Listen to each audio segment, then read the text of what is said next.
Hi, good evening, everyone. कौन आ गया है? Hi, Prathamesh. Hi, Manas. Hi, Sonika. Great.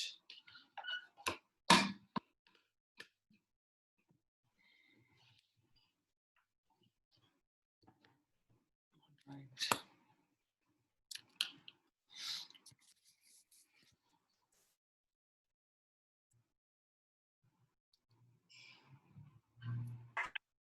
All right. कौन आ गया है?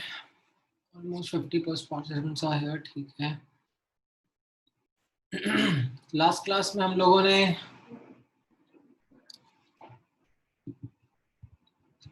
नहीं, कौन सा क्लास हो गया?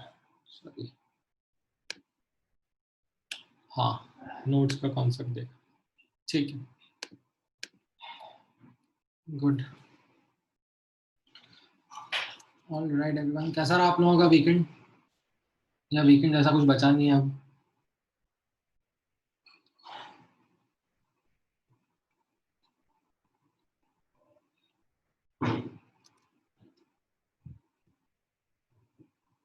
किस किस के एग्जाम्स चल रहे हैं अभी?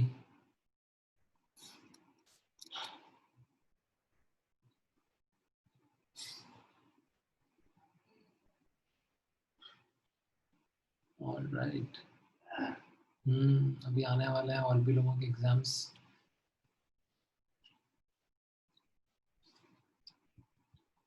So how are the school exams being conducted? Like they are being conducted in a objective manner?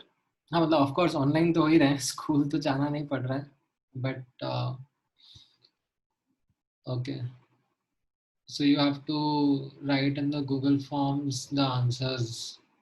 Objective बना दे रहे हैं और okay.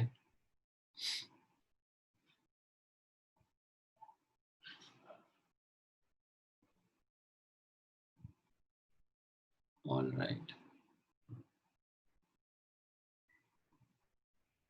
And अच्छा, Google Meet पे भी हो सकता है exam. How is it happening on Google Meet? मतलब Google Meet has some such features that you can host an exam.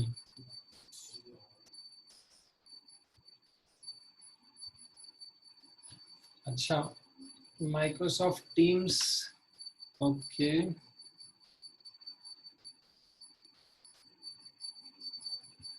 अच्छा, तो थोड़ा सा और elaborate करना ना Anjali. Is it okay if I unmute you? You can talk about it. एक बार hand raise करना.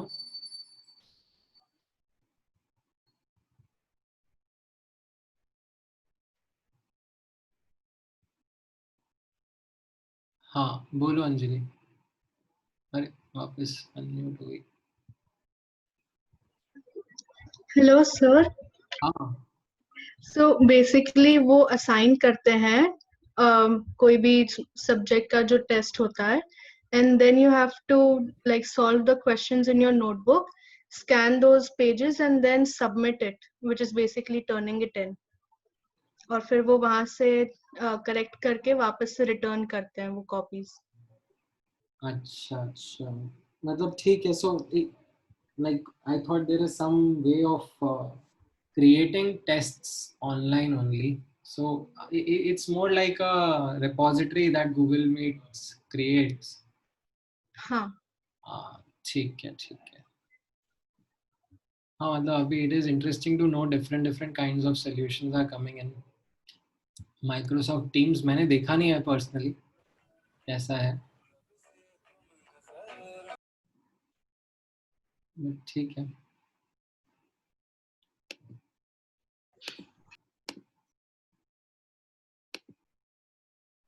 All right.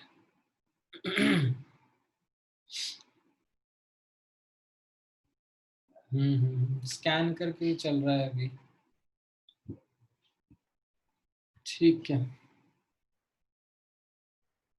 देखता हूँ मैं माइक्रोसॉफ्ट टीम्स क्या है कैसा है. मतलब उसके कुछ ऐसे डेमो वीडियोस रहेंगे तो. But how is there any innovative way in which a school is able to solve the problem of cheating?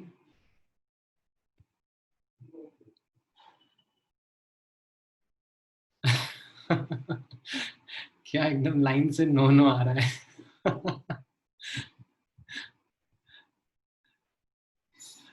All right. हाँ मतलब the best thing that can happen is that the school can request the parents to sit in the same room when the child is giving the examination. Keep an eye on the child. अगर हाँ मतलब the child is honest तो ठीक है मतलब then that is okay.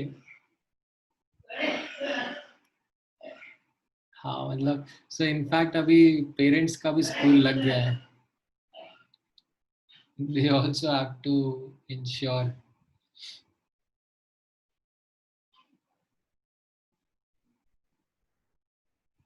हाँ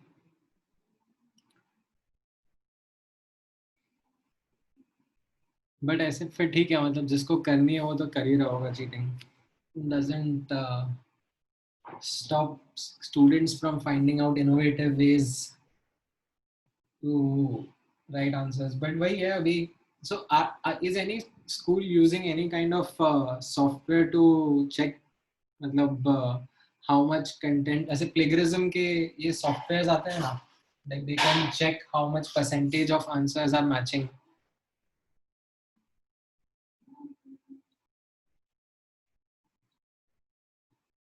अच्छा और कैमरे में तुम लोग कैमरा ऑन करके देखते हो तो तुम्हारा कैमरा कौन देखता है like how can one person keep a tab of like 50 cameras and then see who is doing what?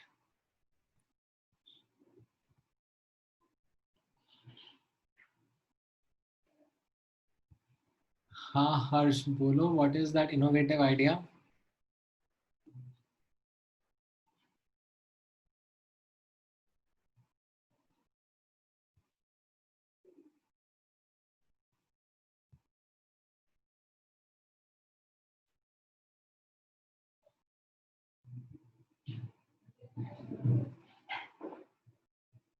Online invigilation.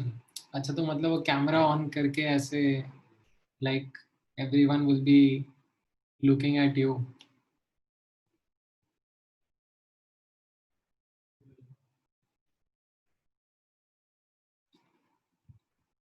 हाँ मतलब ठीक है there are these ways in which it is happening. Hmm.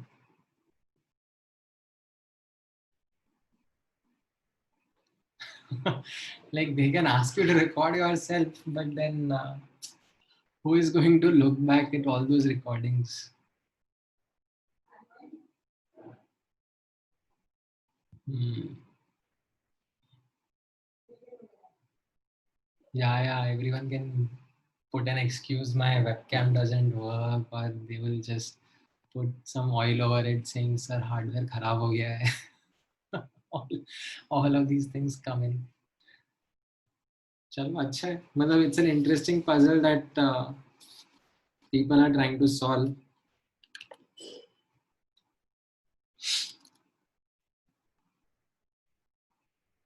All right चलो good. आज का discussion start करते हैं.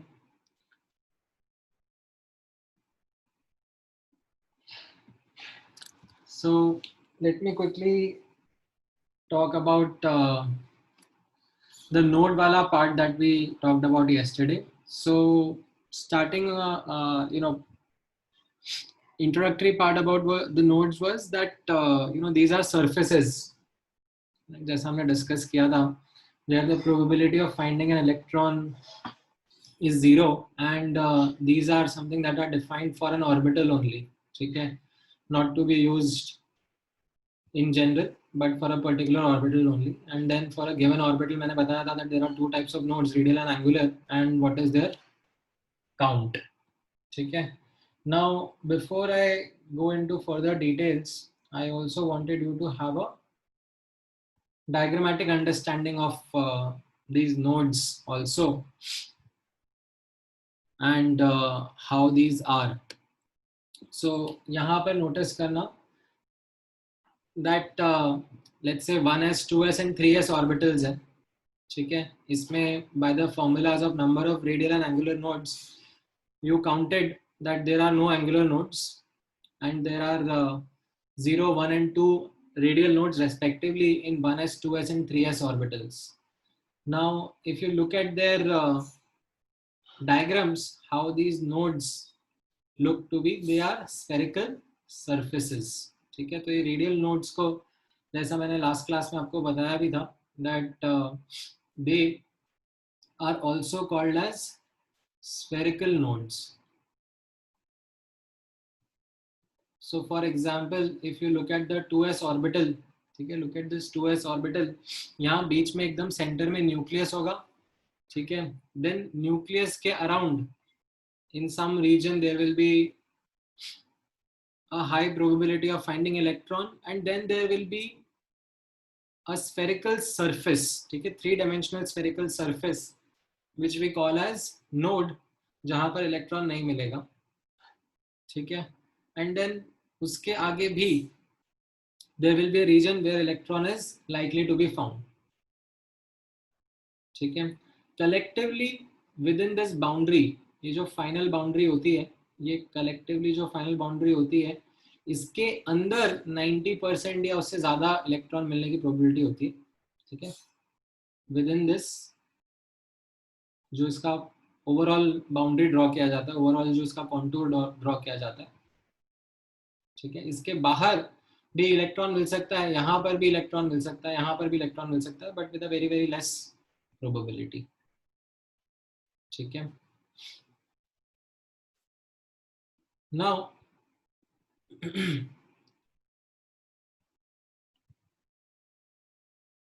1s में, हाँ 1s में there are no nodes. White region जो यहाँ पे मैंने रिप्रेजेंट करा है, that is actually the node, ठीक है। सिमिलरली 3s के अंदर there are 2 radial nodes, so at some distance from the nucleus, ठीक है, at some distance from the nucleus there are these 2 nodes in the 3s orbital. So if I try to draw a very simple diagram of it, 3s orbital का तो nucleus रहेगा, then उसके around there are 2 nodes, यहाँ पर electron मिल सकता है, यहाँ पे इलेक्ट्रॉन मिल सकता है, यहाँ पे इलेक्ट्रॉन मिल सकता है, एंड फाइनली एक बाउंड्री सरफेस बनाया जाएगा जिसके अंदर इलेक्ट्रॉन मिलने की प्रोबेबिलिटी 90% से ज़्यादा होगी, ठीक है, विद इन दैट रीजन, ठीक है। But these black lines that I have drawn here, or in this diagram the white region, that is something which is the radial node, ठीक है। now अभी s orbitals में इस तरीके से you keep on drawing and you will find regions where the electron is not likely to be found in this spherical surface form, ठीक है। so s orbitals में आपको रेडियल नोड्स ही मिलेंगे, स्फेरिकल नोड्स ही मिलेंगे, ठीक है। ओके, देन कलर का, हाँ definitely there is a significance Yash, but अभी थोड़ी देर बाद, ठीक है, अभी मैं थोड़ी देर बाद आपको कलर का सिग्निफिकेंस बताऊंगा, not right now. Then Prathamesh का डाउट है, sir in 1s the probability of finding electron before the final region is less than 100% ही होगा, मतलब इस रीजन के अंदर इलेक्ट्रॉन मिलने का चांस 95%, 90% यू कैन से, 100% सर्टेनिटी के साथ आप नहीं बोल सकते, ठीक है। अच्छा, अब नेक्स्ट डायग्राम ऑब्जर्व करना है यहाँ पर 2p ऑर्बिटल्स का, ठीक है। 2p 3 टाइप के रहेंगे, 2px, 2py and 2pz। You know the shape of these orbitals, like x axis के अलोंग डम्बल रहेगा, 2 lobes, one along the plus x, one along the minus x। So इसमें ये जो yz प्लेन है, ठीक है, in case of px orbital the yz plane is a nodal plane, ठीक है। Similarly, if you look at py orbital, ठीक है, तो the orbitals are along the Y axis, positive Y axis and negative Y axis के along lobes present है ये, and the exact plane, ठीक है, this exact plane is the nodal plane, ठीक है। यहाँ पर there is this angular node, radial node तो यहाँ पर है ही नहीं, 2p ऑर्बिटल में there is no radial node, there is just one angular node, and that angular node is a plane in case of these 2p orbitals, ठीक है। then हाँ, न्यूक्लियस पे भी इलेक्ट्रॉन नहीं मिलेगा, सो कि प्रथमेश का एक डाउट है फाइंडिंग इलेक्ट्रॉन एट ओरिजिन, ठीक है, ओरिजिन इज न्यूक्लियस, न्यूक्लियस पे इलेक्ट्रॉन मिलने की प्रोबेबिलिटी 0 है for all these orbitals, for all the orbitals the probability of finding the electron at the nucleus is 0 only, ठीक है। फार फार फार अवे भी 0 होगी, न्यूक्लियस पे भी 0 होगी, बट उनको हम लोग नोड्स नहीं काउंट करते हैं, ठीक है। in fact it's a good point that you have brought up, let me in fact write it as a note over here, ठीक है, that probability of finding electron at nucleus, ठीक है, and far far away is 0 but not counted as nodes,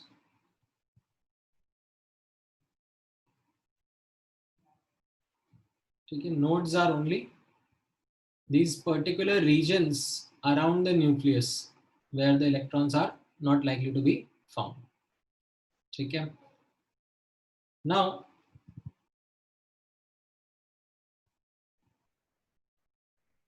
pz orbital में you can see that the xy plane is the nodal plane, ठीक है। सो ये काफी easy था समझने में। अच्छा, नाउ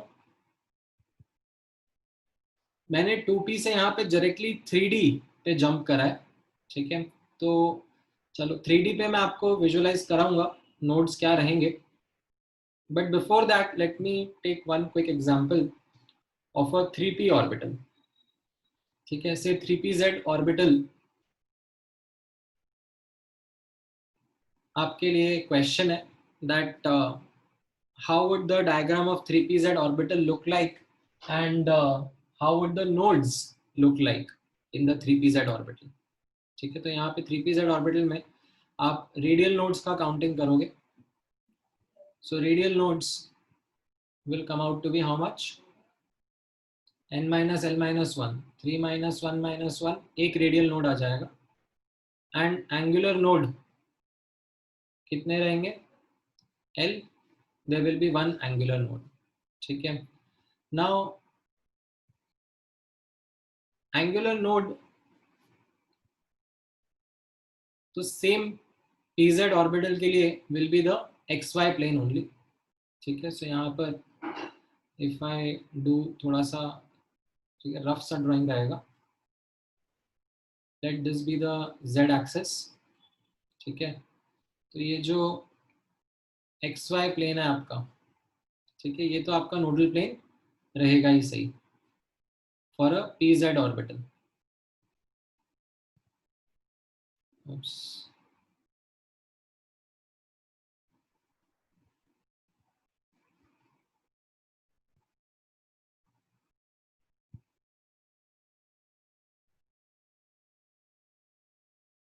एंड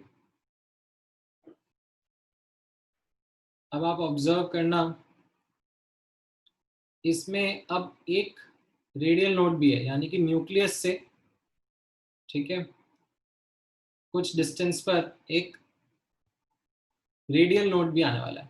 तो pz ऑर्बिटल का शेप कैसा रहता था, pz ऑर्बिटल का शेप रहता है ऐसे, एक dumbbell along the z axis plus z और एक dumbbell along the negative z, ठीक है।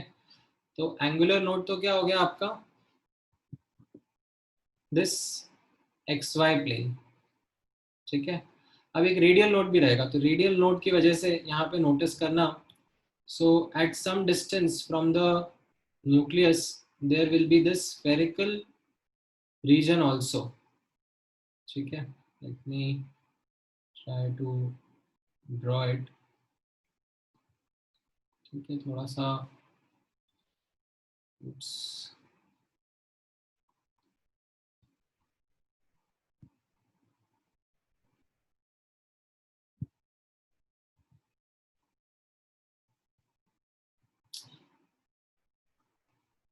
इस पे ड्राइंग करना बहुत डिफिकल्ट है। ठीक है, अब यहाँ पर ऑब्जर्व करना, जैसे न्यूक्लियस है, न्यूक्लियस से कुछ r डिस्टेंस पर, ठीक है, there will be this spherical region in which the electron is less likely to be found। तो ये आपका हो गया रेडियल नोड। तो एक्चुअल जो डायग्राम दिखेगा, ठीक है, एक्चुअल जो डायग्राम अब बनाया जाता है वो इस pz ऑर्बिटल का कुछ इस तरीके से रहेगा। ठीक है, that there will be this,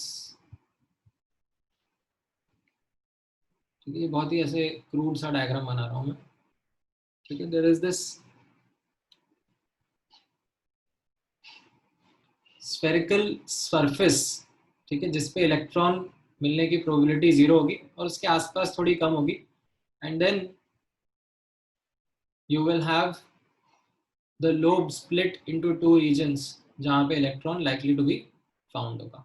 ठीक है, थोड़ा अगर अच्छा डायग्राम मैं इसका ढूंढूं आपके लिए, let me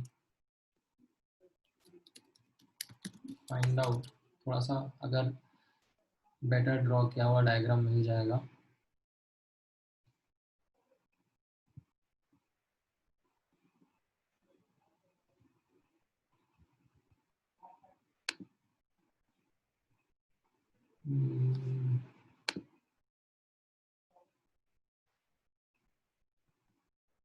just a second.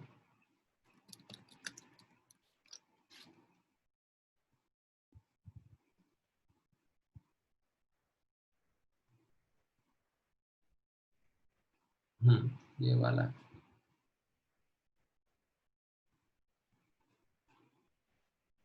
Late me take this.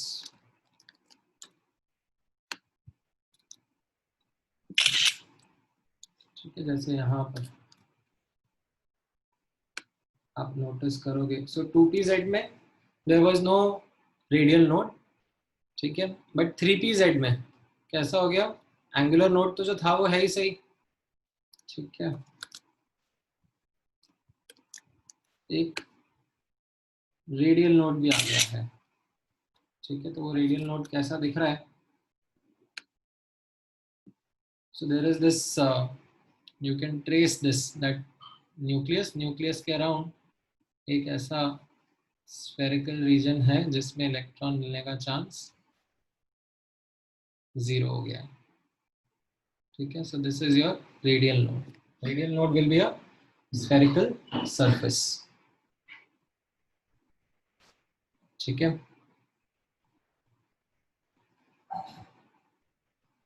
ये समझ में आ रहा है आपको?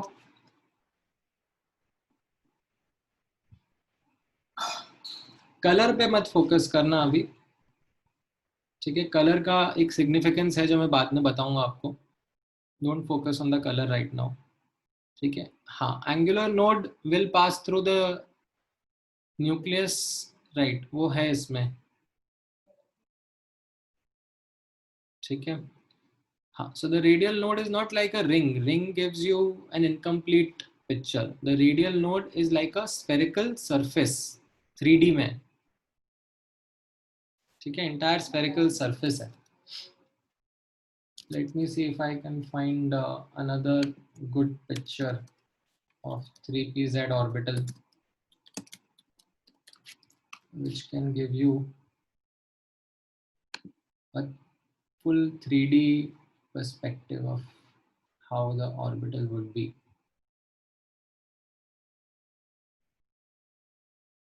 ठीक है,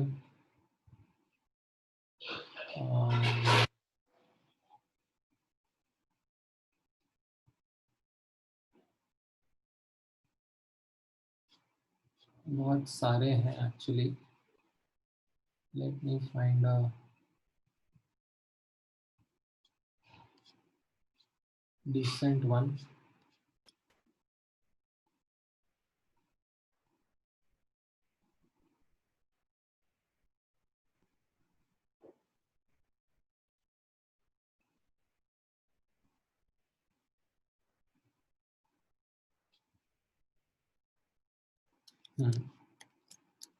Let's say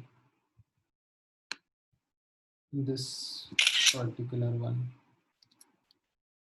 ठीक है, ये ऐसा ही पूरा 3D टाइप्स आपको दिख रहा होगा. तो इसमें ये जो यहाँ पर इन्होंने स्फीयर बना रखा है बीच में, right, this is your radial node.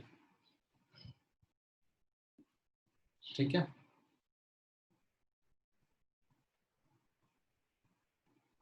ना, अच्छा, अब ये p ऑर्बिटल का हुआ. ठीक है. Now focus on the 3D orbital. ठीक है. यहाँ पर 3D ऑर्बिटल में देखना 5 3D ऑर्बिटल्स हैं. इनके नोड्स कहाँ पर है, कैसे हैं, वो आपको डेफिनेटली अच्छे से याद होने चाहिए. So the easiest one are 3D XY, 3D XZ and 3D YZ. ठीक है. यहाँ पर आप नोटिस करोगे 3D XZ होता है. 3D XZ का डायग्राम कैसा रहता है? The lobes are present between the X and Y axis. ठीक है. X axis and Y axis के बीच में ये लोब्स प्रेजेंट होंगे. तो इसमें आप नोटिस करोगे that this you can say XZ and YZ plane. ठीक है. ये XZ प्लेन हो गया आपका. ठीक है. In fact this one is the XZ plane.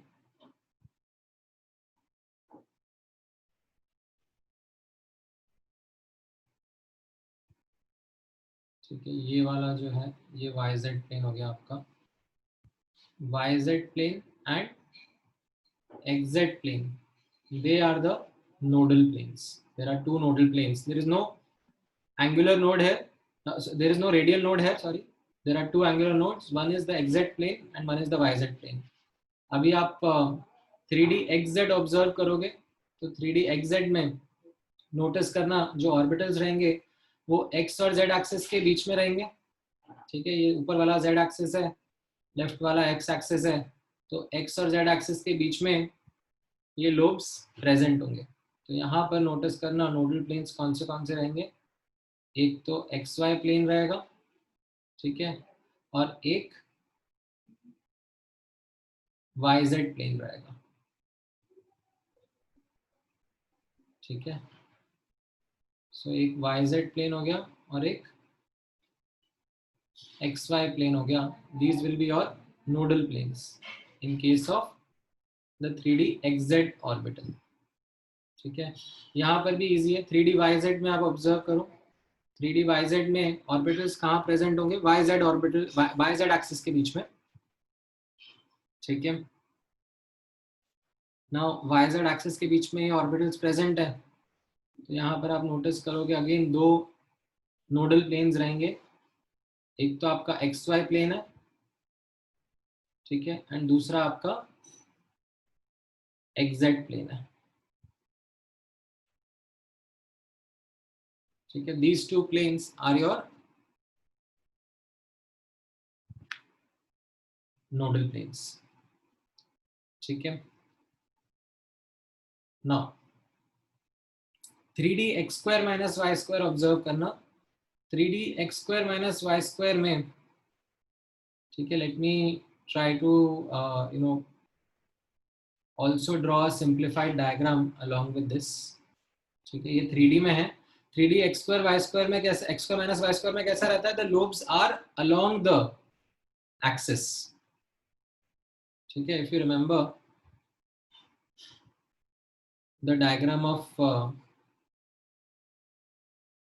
This 3D x square minus Y square, तो इसमें ऐसे एक छोटा डायग्राम यहाँ साइड में बना देता हूँ।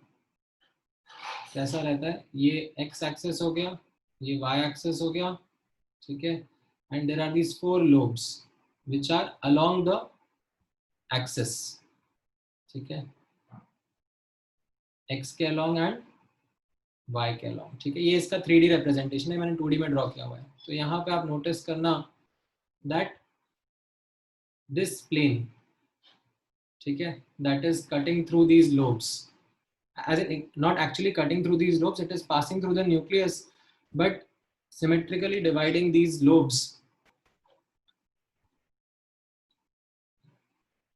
एक ये वाला, ठीक है। तो ये 2 प्लेन्स हैं, ठीक है। Let me kind of zoom in over here ताकि आप लोगों को थोड़ा सा और क्लियरली दिखे,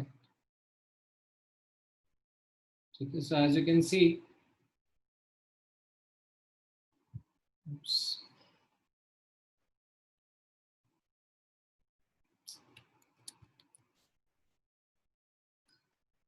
there is this one plane, ठीक है, it is neither xy plane, it is neither xz plane nor yz plane, ठीक है। in fact it is at an angle of 45 degree, ठीक है, with the x axis or y axis you can say, ठीक है। similarly the other plane you can say it is also not neither yz plane nor xz plane, ठीक है, but it is a plane at an angle of, you can say, minus 45 degree or 135 degree from the x axis or the y axis, ठीक है। आप यहाँ से 45 degree बोल दो या पॉजिटिव x एक्सिस से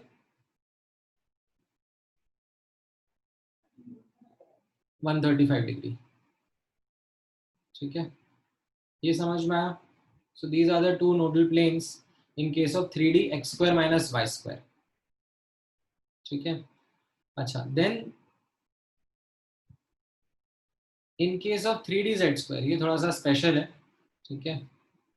इसमें what we have are not nodal planes, ठीक है। अभी तक जितने भी 3D दिख रहे थे या आपने p ऑर्बिटल्स भी ऑब्जर्व किए थे, उसमें जो भी एंगुलर नोड्स थे they were nodal planes, but these are nodal cones, ठीक है। तो यहाँ पे आप ऑब्जर्व करना, in case of 3D z square what we have is or are called as angular nodes are called as nodal cones. So these are cones extending till infinity, ठीक है। ऐसा नहीं कि यहीं पर रुक गए, they just keep on extending. And how do we understand these nodal cones? That इनकी सरफेस पर इलेक्ट्रॉन नहीं मिलेगा, ठीक है। कोन के अंदर आप देख रहे हो यहाँ पे इलेक्ट्रॉन मिल जाएगा, ठीक है। कोन के बाहर यहाँ इलेक्ट्रॉन मिल जाएगा, कोन की सरफेस पर इलेक्ट्रॉन नहीं मिलेगा, ठीक है। वापस से मैं यहाँ पर हाईलाइट कर देता हूँ that these are just surface, ठीक है। अच्छा, इसमें भी एक इंटरेस्टिंग ऑब्जर्वेशन जो आप नोटिस करोगे वो ये रहेगी कि ये जो एंगल रहेगा जेड एक्सिस से, ठीक है, ये जो एंगल रहेगा विद द जेड एक्सिस, ठीक है, इस कोन का,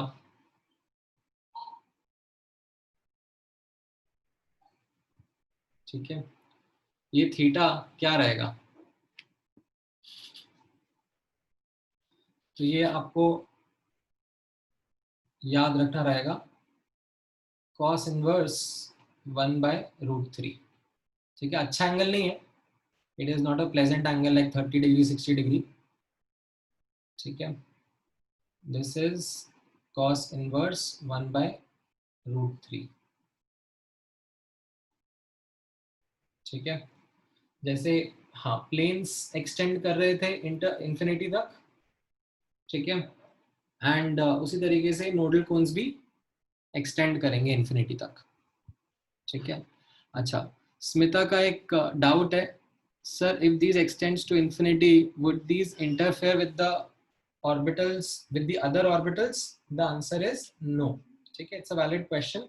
late me also put that as a important understanding और an important note here again.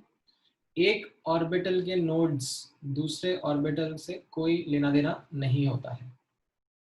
ठीक है, जैसे मैंने यहाँ पर एक इम्पॉर्टेंट नोट आपको लिखवाया. ठीक है, उसी तरीके से एक और इम्पॉर्टेंट नोट यहाँ पे मैं लिखवा देता हूँ. आप जैसे नोटिस करोगे, ठीक है, मतलब आपके हिसाब से यहाँ पे पी एक्स का जो नोड होगा, ठीक है, वो तो पी वाई के थ्रू पास हो रहा है, तो इट डजेंट मैटर. ठीक है, that node is something which is relevant if the electron is present in the 2px orbital. ठीक है, तो उसके लिए yz प्लेन में इलेक्ट्रॉन मिलने की प्रोबेबिलिटी 0 होगी. अगर कोई इलेक्ट्रॉन 2py ऑर्बिटल में प्रेजेंट है, ठीक है, तो वो xy प्लेन में हो सकता है. ठीक है, it can be present in the xy plane, it can be present in the yz plane also. उसके लिए वो नोड नहीं रहेगा. ठीक है,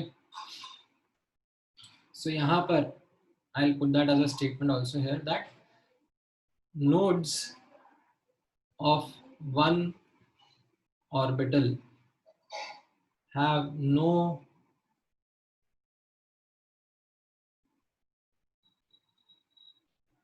influence, or I should say have no relationship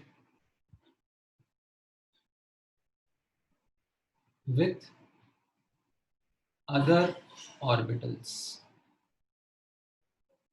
ठीक है, कोई लेना देना नहीं होता ना. ये सब कैसे डिटरमाइन किया, डेफिनेटली आपके दिमाग में अभी वही क्वेश्चन आ रहा होगा, दैट हाउ. जब मैंने आपको बताया नहीं कि इसका ऑर्बिटल का शेप कैसे डिटरमाइन करा, तो मैं आपको नोड के बारे में कैसे बताऊं. ठीक है, all lies in the Schrodinger equation only अभी के लिए.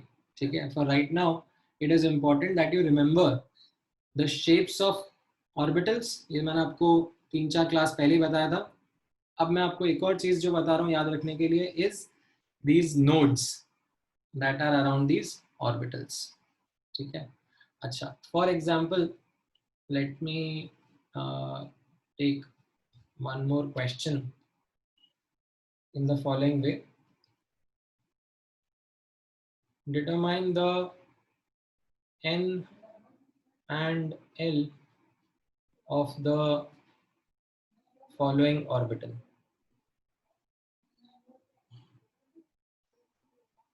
ठीक है, लेट्स से इस तरीके से क्वेश्चन आ रहा है आपके सामने. Determine the n and l of the following orbital, and उसका मैं एक डायग्राम आपके सामने बना रहा हूँ.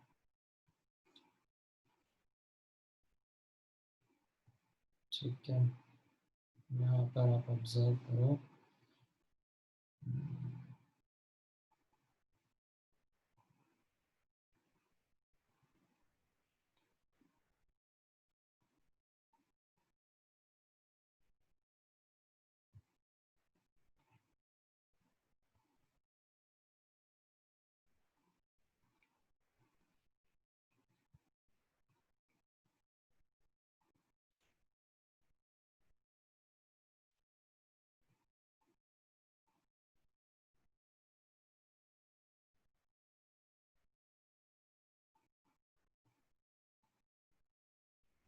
ठीक है, मैं आपके सामने बना रहा हूँ तो थोड़ा सा आपको रिलेटिवली इजी हो जाएगा क्वेश्चन, बट अचानक से आपके सामने बन के आ जाता है तो थोड़ा सा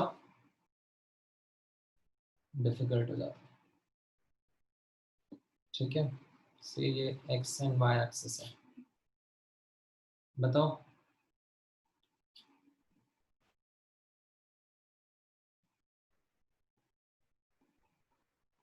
the N and the L.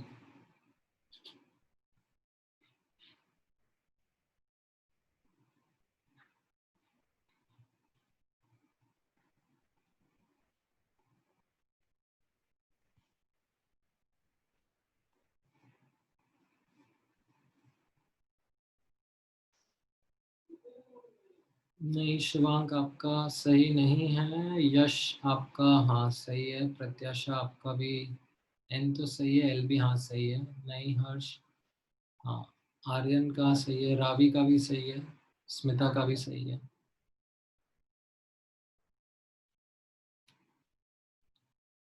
Right, so what you will realise, हाँ राइट पूर्णा, तो एल आपका आंसर सही है ऋग्वेद, एन भी बताओ।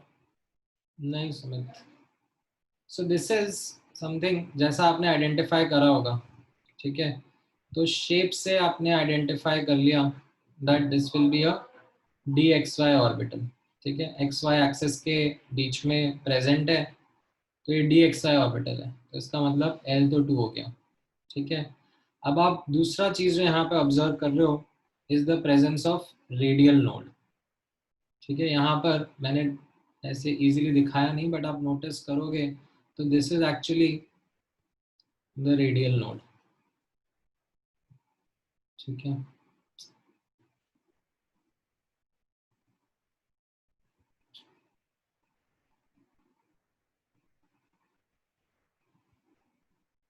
सो this is the radial node and कितने रेडियल नोड्स दिख रहे हैं यहाँ पर, एक रेडियल नोड दिख रहा है, right, so radial node is 1, so this implies n minus l minus 1 is 1, that is if you substitute the value of l, n is 4,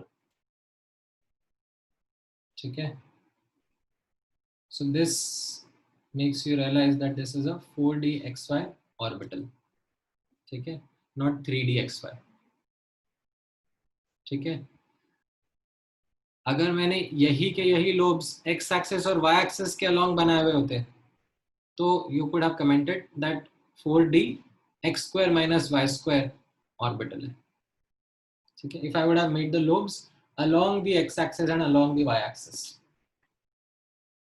ठीक है, तो ये आपको ध्यान रखना रहेगा, you will have to remember the diagrams of the orbitals, ठीक है, p orbitals and d orbitals, so that you are in a position to look at these diagrams and understand, ठीक है। मैं हर्ष दोबारा समझा देता हूँ, जैसे आपको मैंने बोला डी एक्स वाई ऑर्बिटल बनाओ, राइट, तो ये आपने डी एक्स वाई ऑर्बिटल बना दिया, ठीक है। अब इसमें मैंने क्या करा, बीच में एक नोड बना दिया है, ठीक है, एंड उस नोड की वजह से यू कैन सी दैट जो एक लोब था वो अब दो पार्ट्स में स्प्लिट हो गया है, मतलब यू कैन सी दैट बीच में यहाँ पे इलेक्ट्रॉन मिलेगा, यहाँ पे इलेक्ट्रॉन मिलेगा, बट इस रीजन में on the surface of this node electron नहीं मिलेगा, ठीक है। So this is your 4d orbital, ठीक है। अगर मैं इसको और थोड़ा सा कॉम्प्लिकेट कर देता, मतलब अब वही है कि मेरे लिए डायग्राम बनाना और डिफिकल्ट होता जाता है, मतलब मैं ऐसे फिर ऐसे और फिर एक और ऐसे बना देता, ठीक है, मतलब जस्ट रफ में ड्रॉ कर रहा हूँ, तो ये मैंने क्या ड्रॉ कर दिया, फिर यहाँ पे there are two radial nodes, ठीक है, एक रेडियल नोड ये हो जाता, ठीक है, और दूसरा रेडियल नोड ये वाला हो जाता, तो this would have been a 5d orbital, ठीक है। अभी मतलब बहुत ही हॉरिबल डायग्राम है बट ठीक है, आई थिंक भावनाएं समझ में आ रही हैं आपको, ठीक है। There is no thickness of nodes, ठीक है, nodes are just surfaces, nodes are not volumes, they are just surface, ठीक है।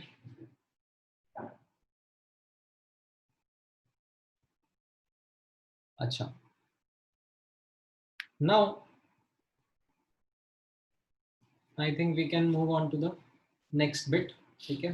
तो अभी तक का आपको ये अंडरस्टैंडिंग समझ में आया होगा नोट्स को लेकर, ठीक है। वैसे तो आप लोगों को कुछ क्रूशियल क्वेश्चंस भी होंगे, I can take couple of questions, आप लोग कुछ पूछना चाहते हो तो हाथ रेज करो, आई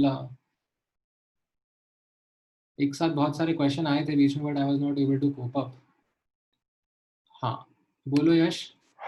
सर सो जो प्राइमरी या फर्स्ट ऑर्बिटल्स होते हैं जैसे 1s 2p 3d 4f उन सब के पास रेडियल नोड्स 0 होंगे।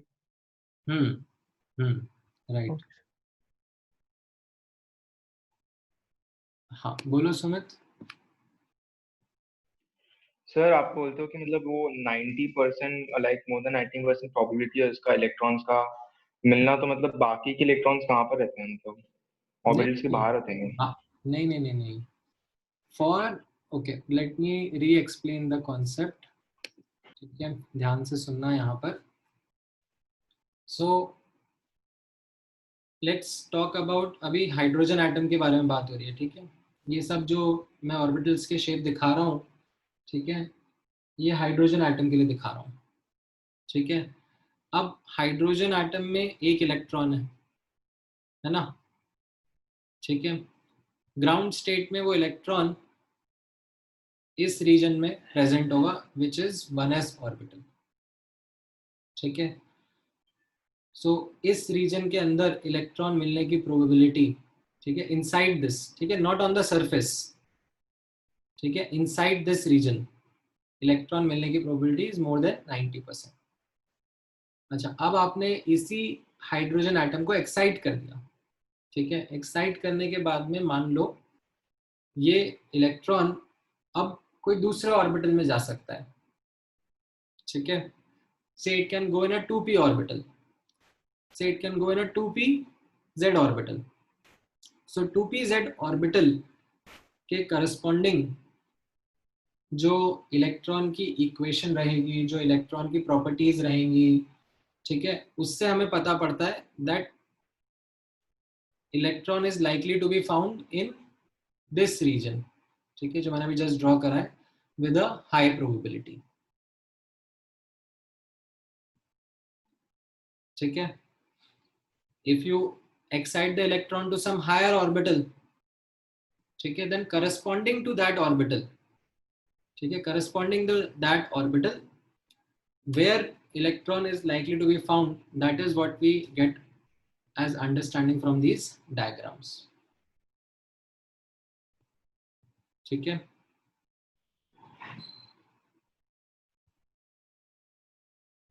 हाँ अच्छा देन किसका क्या डाउट था? स्मिता, स्मिता क्या कहना चाह रहे हो? if electrons are 3D then how can they exist on a surface? Electrons are 3D then how can they exist on a surface? समझा नहीं मैं आपका question.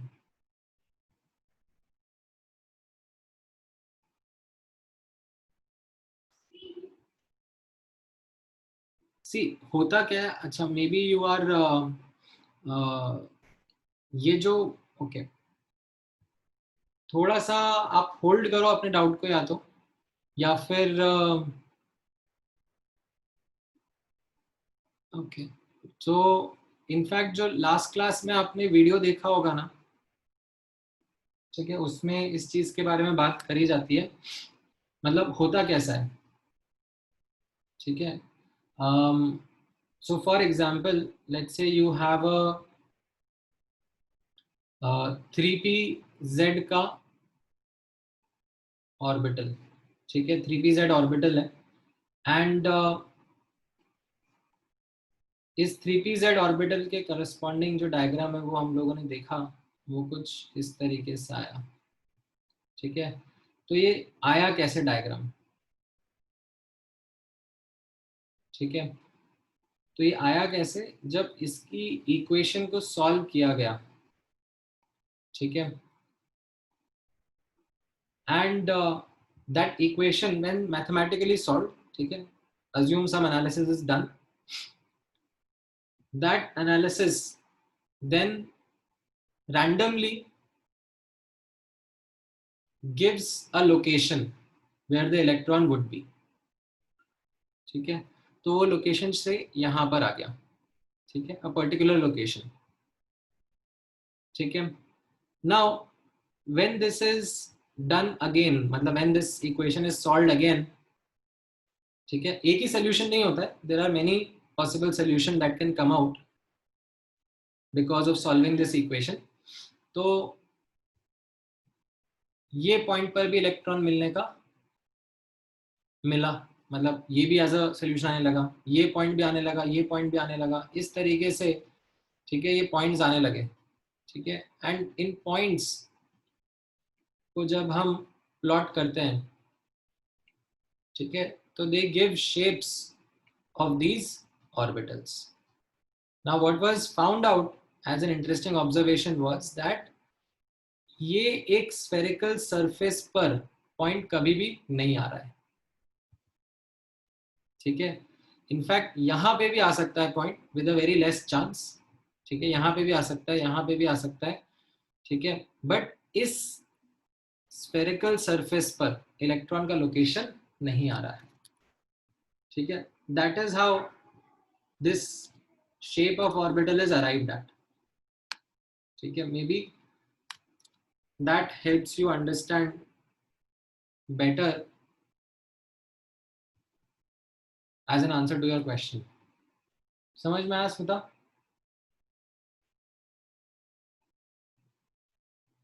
Okay. Now, after understanding these nodes and their visualizations, okay, let's begin our journey again into this quantum mechanical model. ठीक है, तो यहाँ पर observe करना,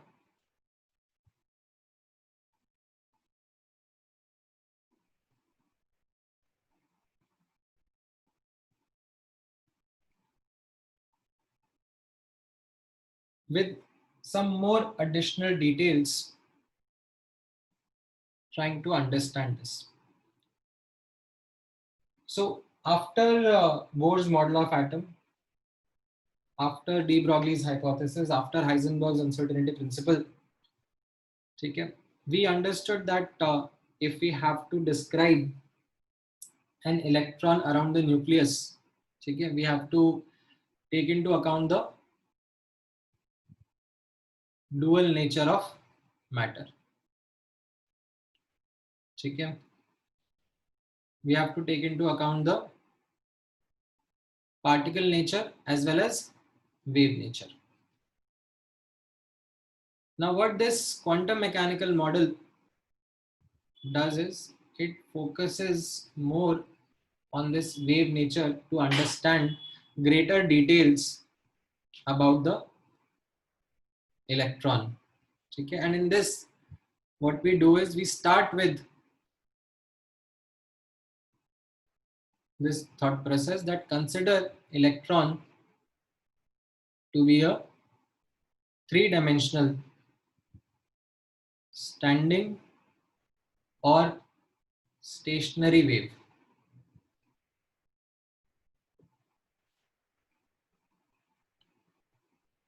Bound around the nucleus. Okay. Now what Schrodinger did, okay, without getting into the mathematical details of it, Schrodinger was able to write a general equation, mathematical equation, which when solved, okay, gave solutions which were possible, or which were such possible 3D standing or stationary waves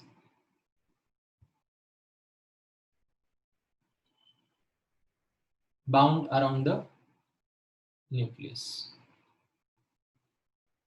ठीक है, इसको कैसे visualise करोगे? जैसे मैंने आपको बोला that अगर आपको एक 2D स्टैंडिंग वेव विजुअलाइज करना है, तो उसके लिए मैंने आपको कैसा बताया था कि एक रबर बैंड लो, ठीक है, उसके दोनों एंड्स को टाई कर दो, ठीक है, and then you plug this, the rubber band will go up and down and this will be a 2-dimensional stationary wave, ठीक है.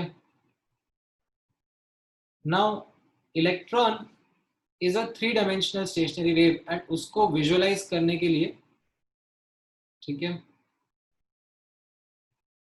ऑब्जर्व करना, मैंने आपको क्या तरीका बताया था, that let us all stand in a circle, ठीक है, and let's hold this sheet, ठीक है, हम लोग सब ऐसे पेरिफेरी पर खड़े हैं, ठीक है, and we are holding this circular sheet and we decide to take this sheet up and down, ठीक है. So what we will do is we will generate a 3-dimensional stationary wave or a standing wave which is bound within a region, ठीक है. But this is not the only possibility.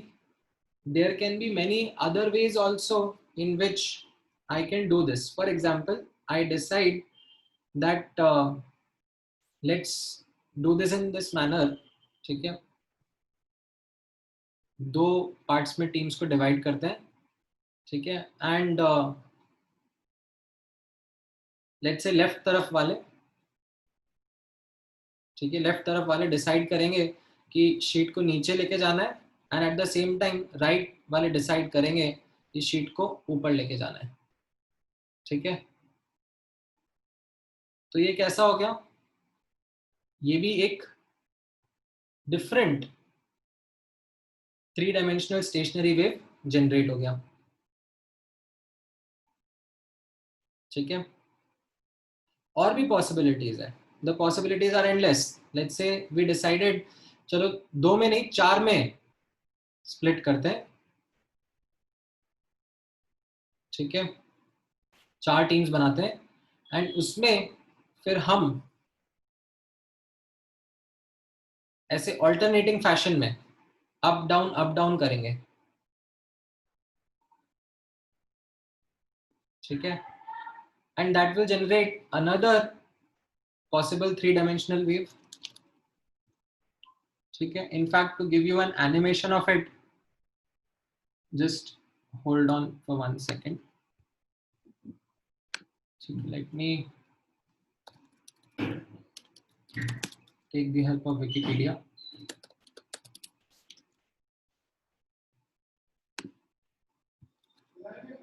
ठीक है, सो यहाँ पर observe करना,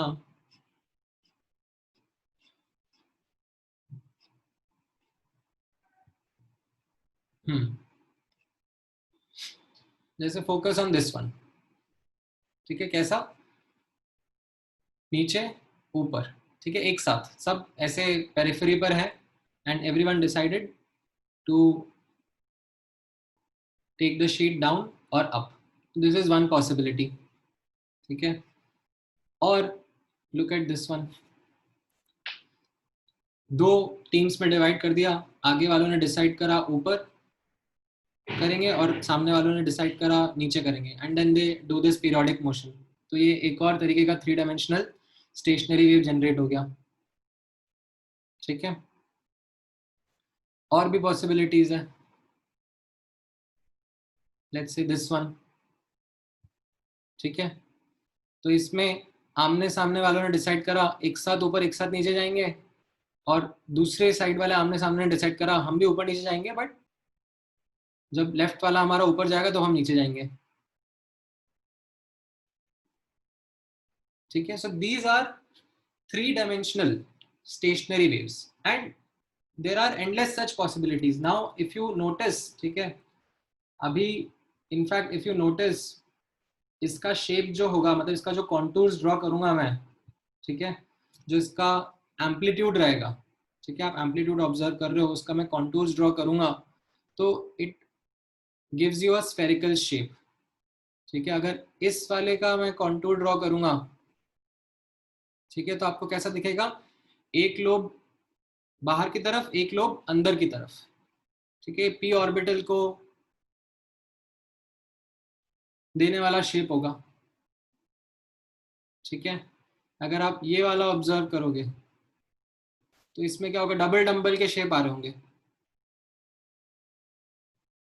D orbital के shapes को correspond करता हुआ ये वेव होगा। ठीक है, तो this is to give you just a very basic idea, basic visualisation of the point that I was trying to make. The point is that the start of quantum mechanical model happens with this, that you have to think of electron not as a particle to start with. Okay, we think of electron as a three-dimensional standing or stationary wave. Okay, now once you start thinking about it, how do you describe it mathematically? Okay, जैसे for example, अगर ये एक wave form है, ठीक है, इसका अगर मुझे मैथमेटिकल इक्वेशन लिखना होगा, ठीक है, जस्ट एक बहुत ही सिंपल क्रूड एग्जांपल ले रहा हूँ, मतलब मैं तो एकदम बहुत ज़्यादा सिंप्लीफाई कर रहा हूँ। मुझे इसका एम्पलीट्यूड जो है, ठीक है, इसको एम्पलीट्यूड बोलते हैं ना अपन, this is the amplitude of the wave, the maximum displacement from the mean position. ठीक है, तो मुझे इसका एम्पलीट्यूड का अगर इक्वेशन लिखना होगा मैथमेटिकल, तो मैं कैसे लिखूंगा, y is equal to sine x। ठीक है, this would be the very simple way of trying to mathematically describe this 2D waveform। ठीक है, उसी तरीके से ये जो मैंने अभी आपको विजुअलाइज करा है 3D waveforms जो है, ठीक है, इन 3D waveforms को मुझे अगर इक्वेशन लिखनी है, मुझे एक ऐसी इक्वेशन लिखनी है, ठीक है, जो मुझे किसी भी XYZ पॉइंट पर एम्पलीट्यूड दे दे।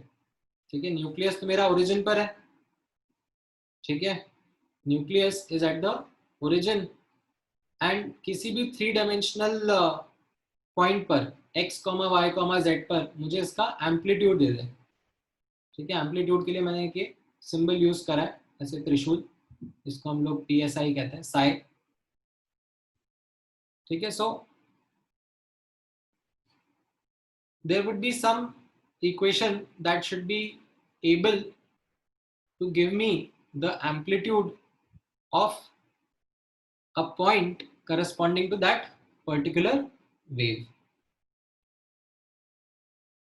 ठीक है, so what Schrodinger did was that the brilliance with which Schrodinger came up was in the following manner, that he was able to write a general equation, ठीक है, something which he found as an observation to be true happening in all such three-dimensional waves। he wrote that as a general equation, and उस general equation को जब solve करा जाता है, ठीक है, ये जनरल इक्वेशन जो होगा इसको ऐसे लिखा जाता है, H psi is equal to E psi. ठीक है, अभी एच क्या होता है, साई क्या होता है, ई क्या होता है, ये सब की डिटेल में जाने का कोई फायदा नहीं है अभी। ठीक है, this is not something which नहीं लक्ष्मी, साई कट नहीं होगा। सो this is not something which is a mathematical way of writing it. मतलब ये जो h होता है, this is actually something like जैसे log होता है ना, log समथिंग इज से डजन समथिंग, मतलब दीज आर ऑपरेटर्स। तो ऐसे ऐसे ये साई साई नहीं कट जाता, मतलब ठीक है। So this is, these are operators that you will learn in higher maths. ठीक है, तो अभी हम लोग इस तरीके से नहीं डील करेंगे। ठीक है, let's not go into the general equation. what happened was that this general equation when solved, ठीक है, it gave these solutions, and these solutions were the possible three-dimensional standing or stationary wave that can be present around the nucleus. And what do we call these possible solutions? These possible solutions, okay, these possible solutions are called as wave functions.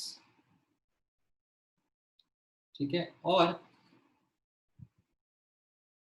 Finally, ठीक है, थोड़ा इसको जब हम और analyse कर लेते हैं, orbitals.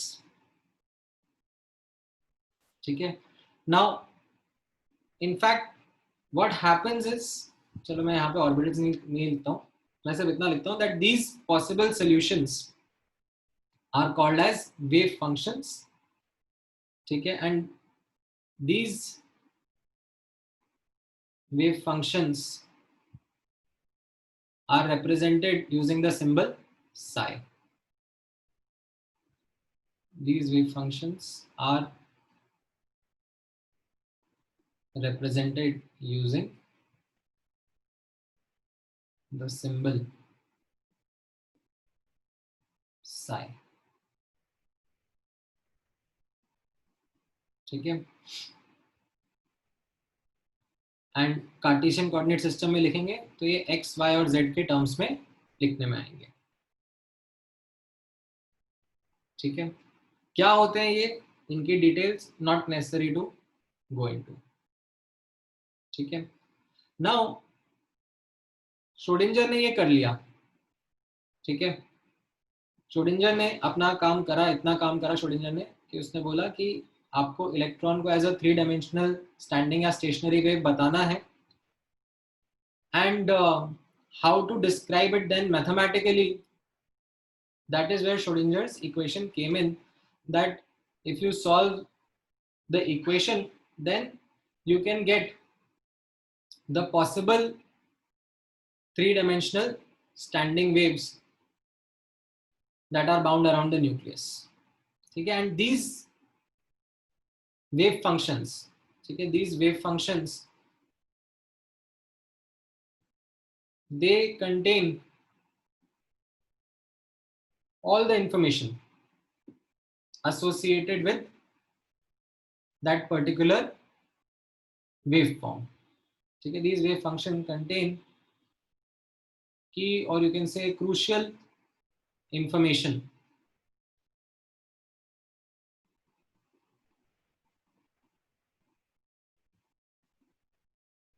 associated with the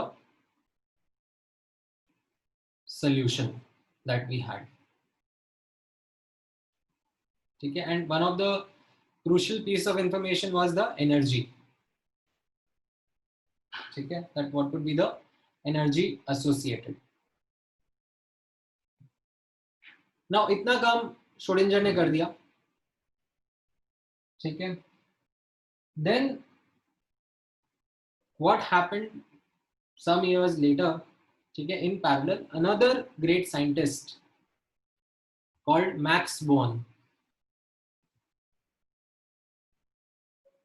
he further analyzed these wave functions. He further analyzed these results that came from Schrodinger equation, and he did a lot of math again and came up with a conclusion. ठीक है, according to Max Born, he said that इस wave function को अब हम कैसे read करें, कैसे इसको एक एटम के कॉन्टेक्स्ट में, एक इलेक्ट्रॉन के कॉन्टेक्स्ट में रीड करें. So he came up with his interpretation. ठीक है, so Max Born interpreted, I don't know if it's a word, is interpreted a word, interpreted, I think so. Max Born interpreted the square of the amplitude of the wave function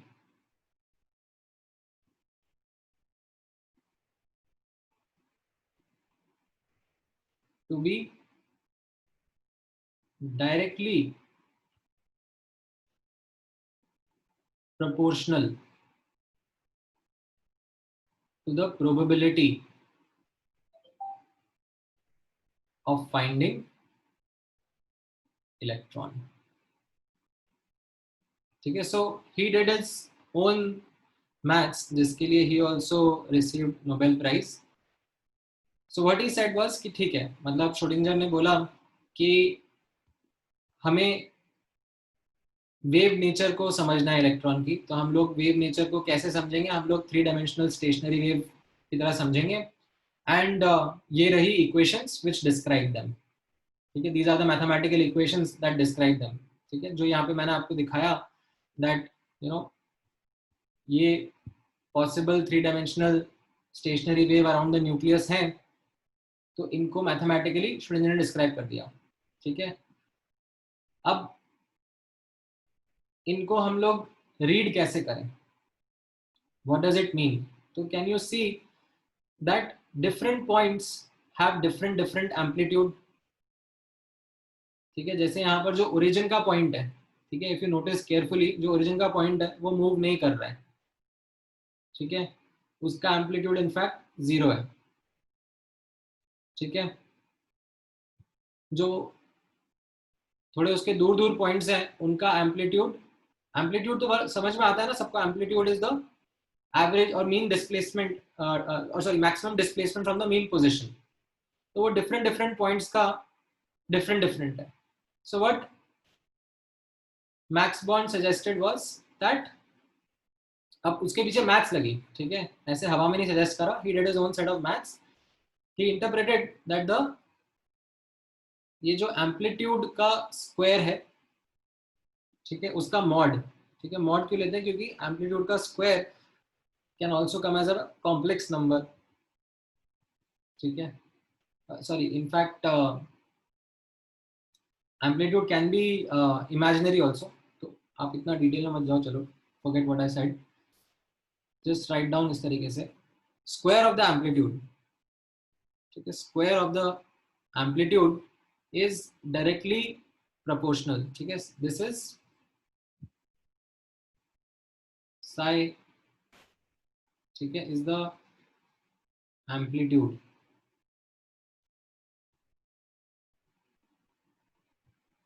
of the wave function. ठीक है, तो किसी particular point पर जो amplitude रहेगा उसका square is directly proportional to the probability of finding electron.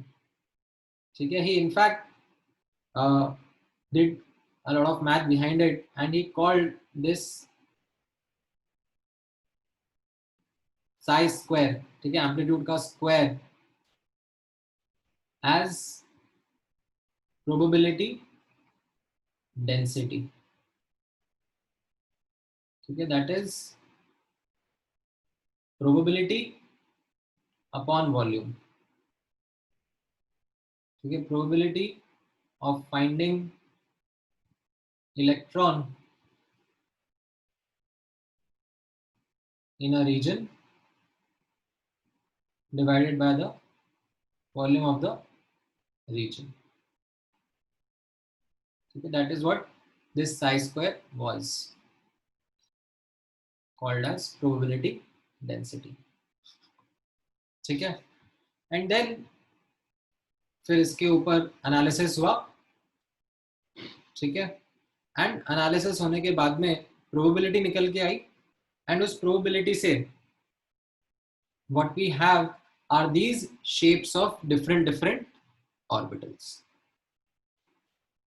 ठीक है, सो न्यूक्लियस अगर ऐसे ओरिजिन पर है और ये एक्स एक्सिस है, वाई एक्सिस है, जेड एक्सिस है. ठीक है, एंड कोई भी एक सोल्यूशन लिया श्रोडिंगर इक्वेशन का. ठीक है, there were many possible solutions, तो कोई भी एक पर्टिकुलर सोल्यूशन लिया. ठीक है, उस सोल्यूशन का एनालिसिस करा. ठीक है, उसका एम्पलीट्यूड ऑब्जर्व करा, एंड उस एम्पलीट्यूड के corresponding they found out the probability of finding the electron. ठीक है, एंड कुछ केसेस में the probability was high in certain regions and those regions became our orbitals. ठीक है, so this was a very crude, ठीक है, very non-mathematical, superficial way of trying to help you understand how the development happened. ठीक है, of course if you want to get into the details of all of it तो काफी maths लगता है.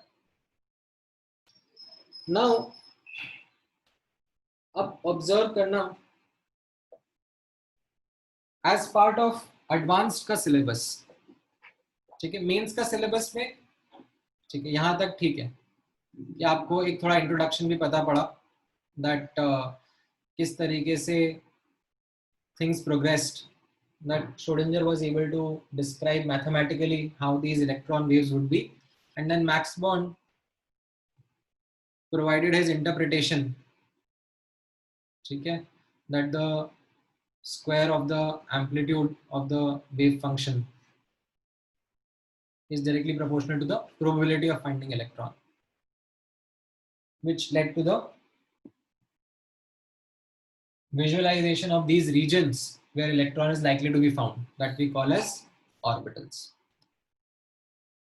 Now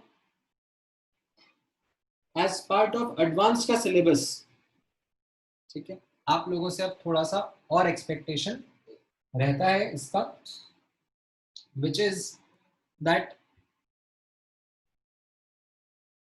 when this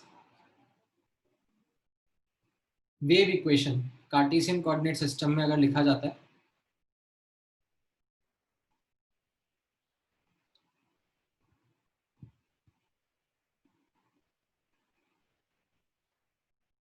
when it is written in another coordinate system called as spherical or polar coordinate system,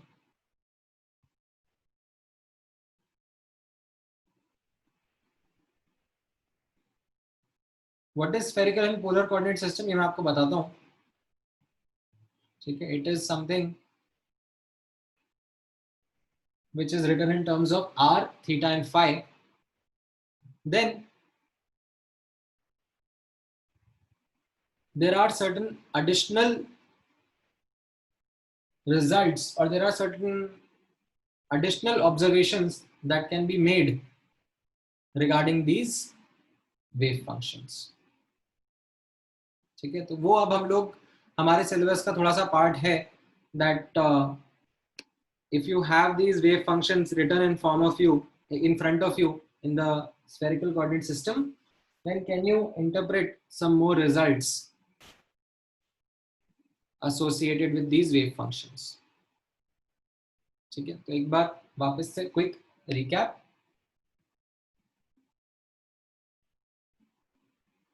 ठीक है, what Schrodinger did, ठीक है, what Max Born did, ठीक है, and यहाँ से, ठीक है, we understood that probability of finding an electron could be calculated, and the regions where the probability of finding electron, region where the probability of finding electron is high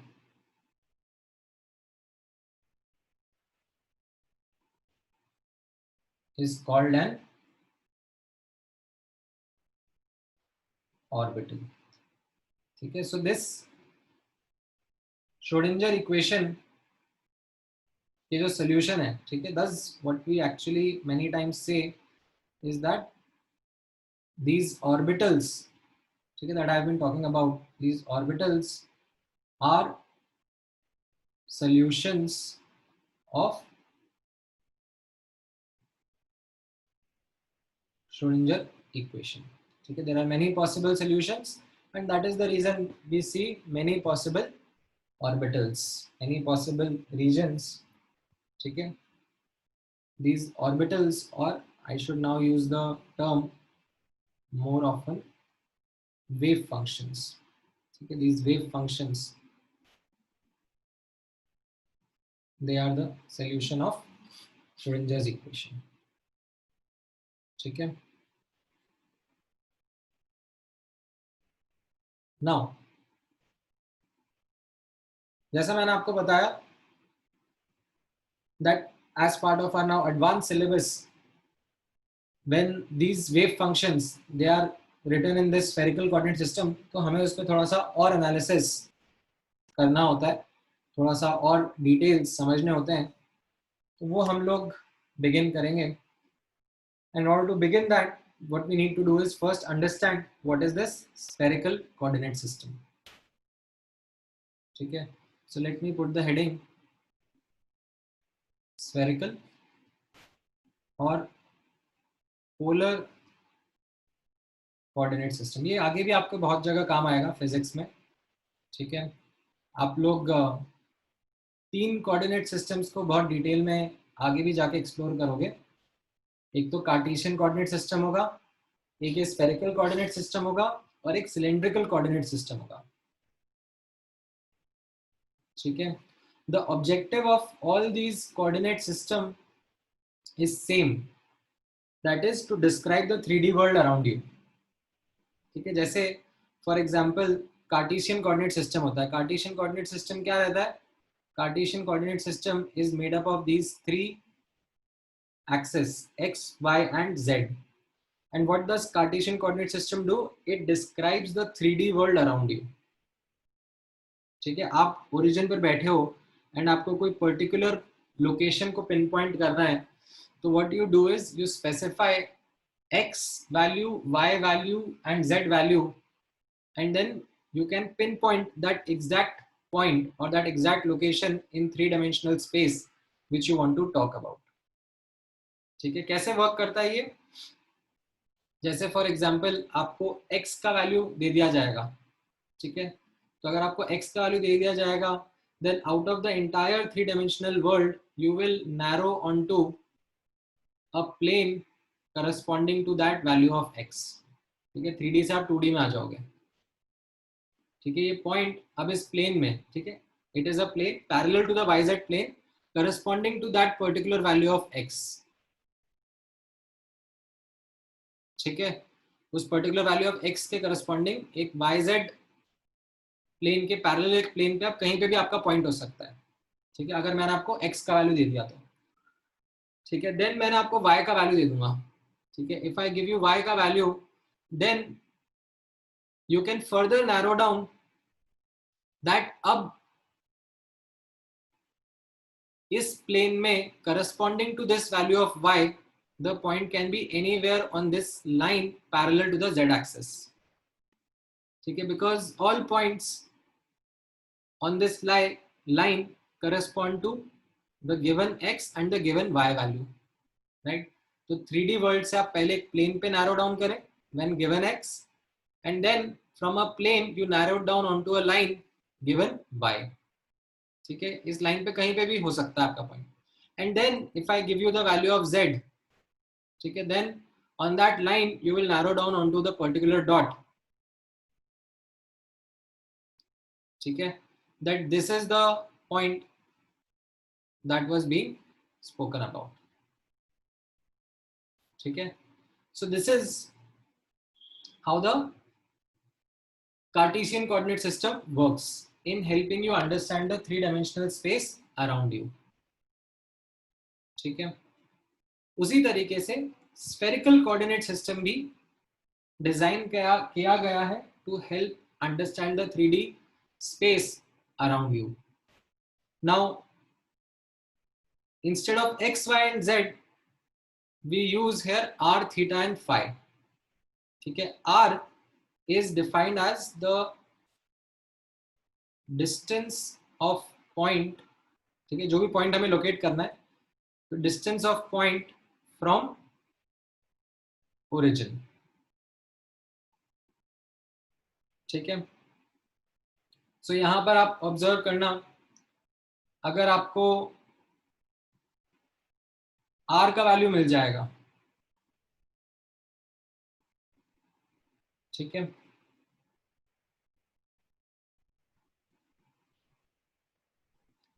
अभी भी reference के लिए मैं Cartesian coordinate system ही draw कर रहा हूं. ठीक है, but I will not be using x, y, z, I will be using r, theta and phi.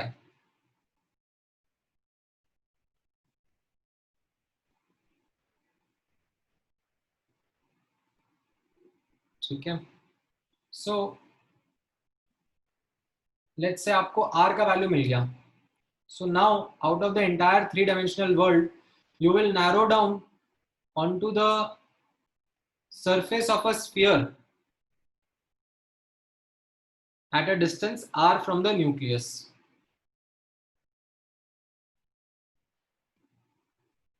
ठीक है,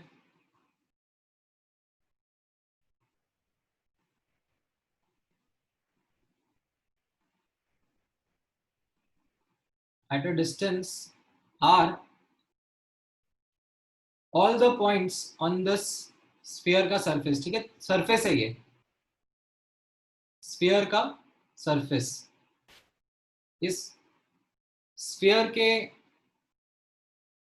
surface पर जो भी points हैं, they are all at a distance r from the nucleus.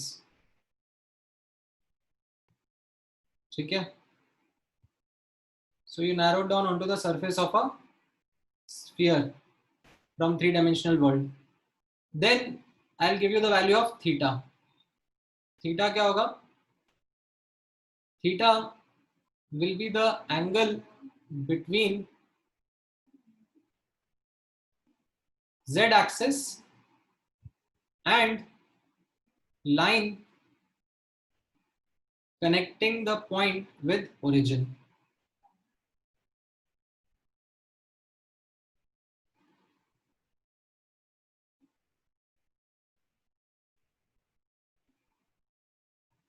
उसको थीटा बोलते हैं. ठीक है, सो ये z एक्सिस है. ठीक है, अब z एक्सिस से किसी थीटा एंगल पर, ठीक है, there can be many points. ये सारे पॉइंट्स कैसे होते हैं? All such points which will have an angle theta with the z axis, these points are going to lie on the surface of this cone.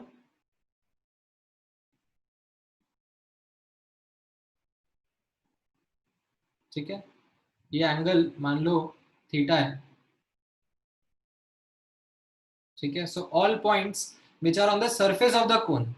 ठीक है, इन सबका z axis से angle theta होगा. थोड़ा विजुअलाइज करना पड़ेगा. ठीक है, now what are the points that are going to meet both r and theta का criteria? They will be an intersection of this cone and this sphere, and they will be a circle, or you can say a ring,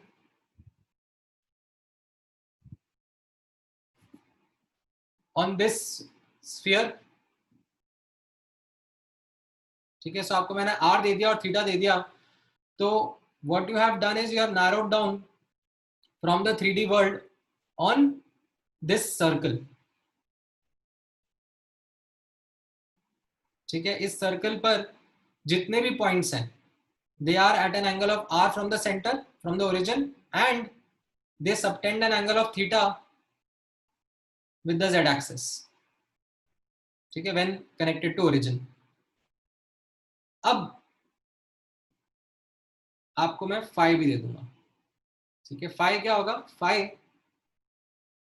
is the angle between x axis and line joining. ठीक है, ये थोड़ा सा tough है. Angle between the x axis and line joining the projection of point on XY plane with origin. ठीक है, तो अब आपको क्या करना है? ठीक है, थोड़ा सा मैं जूम कर रहा हूं. आपको z एक्सिस पर एक टॉर्च लगानी है. ठीक है, सच दैट ये जो यहां पर सर्कल बना है इसका प्रोजेक्शन XY प्लेन पे आ जाए. ठीक है, तो आप जब z एक्सिस के पैरेलल लाइट थ्रो करोगे तो इसका शैडो XY प्लेन पे बनेगा, and that shadow would also be a circle only. ठीक है, Now if you will notice,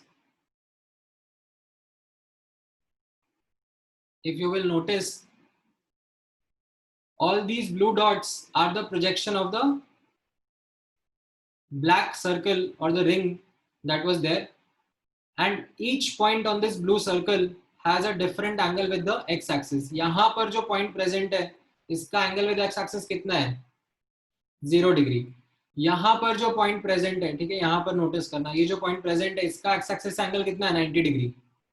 ठीक है, यहाँ बीच में कोई प्रेजेंट होगा पॉइंट, ठीक है, उसका एक्स एक्सिस से एंगल कुछ और होगा, and that particular angle when given to you, ठीक है, will find out a unique point on this projection. ठीक है, मान लो आपको अब एक यहां पर नोटिस करना,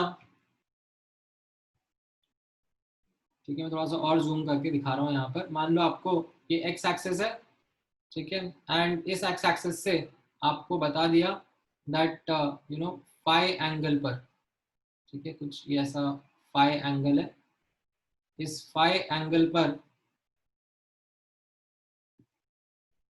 आपका पॉइंट का प्रोजेक्शन रहेगा. ठीक है, this is the projection of the point. तो ये प्रोजेक्शन को आप वापस से ऊपर की तरफ ट्रेस कर लो vertically,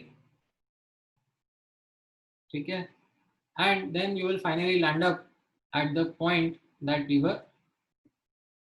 want to talk about. ठीक है, so it sounds a bit complicated to start with, but the end results that come because of defining this coordinate system are very convenient, are very easy to understand. So as a quick recap, ठीक है, मैंने आपको Cartesian coordinate system बताया, that how Cartesian coordinate system is, how Cartesian system coordinate is defined in terms of x, y and z, and it helps describe the 3D world around you. उसी तरीके से spherical या polar coordinate system होता है which helps define the 3D world around you in the following manner. आपको R मिल जाएगा, तो what you will be able to do is you will be able to narrow down onto the surface of a sphere. ठीक है, you will be able to narrow down onto the surface of a sphere that all the points on this sphere का surface are at a distance r from the nucleus. ठीक है, now आपको theta मिल जाएगा, तो theta क्या होगा? Theta जैसे मैंने बताया is the angle from the z axis. ठीक है, when the point is connected to origin, then that line subtends an angle of theta with the z axis. So all the points on the surface of this cone, okay, which you can see, they are going to have an angle of theta with the z axis. So इस cone का और sphere का intersection क्या हो गया? This ring. ठीक है, तो given r and given theta, you have narrowed down onto this ring or this circle. अब इस रिंग या सर्कल पे अपना पॉइंट कहां पर है उसके लिए एक थर्ड डेटा पॉइंट लगता है which is phi. What is phi? So you have to project this ring or this circle on the xy plane. ठीक है, कैसे प्रोजेक्ट करेंगे?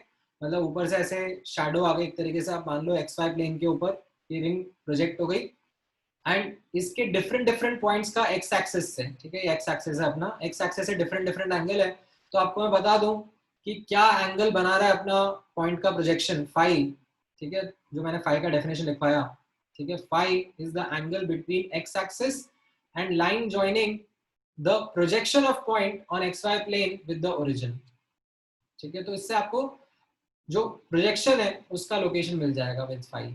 ठीक है, and this then you can extrapolate to see किस point का प्रोजेक्शन है, and you will know this particular point that is your r, theta and phi. ठीक है, मैंने थोड़ा टाइम लिया आपको आज पोलर कोऑर्डिनेट सिस्टम एक्सप्लेन करने के लिए, बिकॉज नेक्स्ट क्लास में when I will be using these terms r, theta and phi, you will be much more comfortable. ठीक है. सो यहीं से अपना डिस्कशन अब कंटिन्यू करेंगे नेक्स्ट क्लास में, where we'll talk more about this in detail. ठीक है, अच्छा रावी, आपको अभी भी फाइल समझ में आया कि नहीं आया?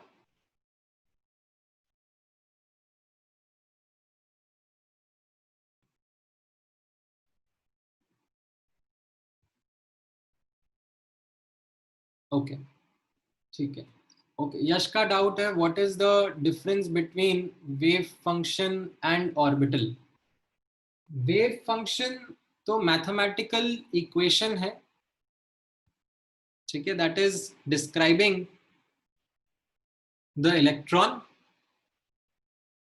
around the nucleus.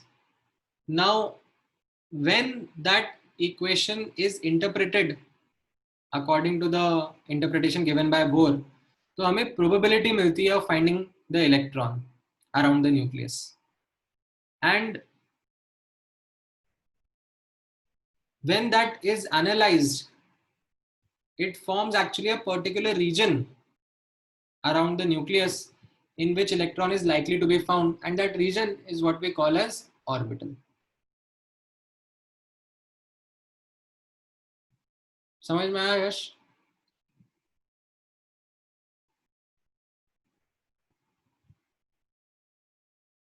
ठीक है, सो ऑल राइट, आज का डिस्कशन यहीं पे क्लोज करते हैं, फिर हम इसके आगे कंटिन्यू करेंगे। एंड जो भी मैं बता रहा हूँ, as I said, it is strictly from advance का point of view, nothing to do with mains, ठीक है। All right, let me close today's lecture, thank you guys.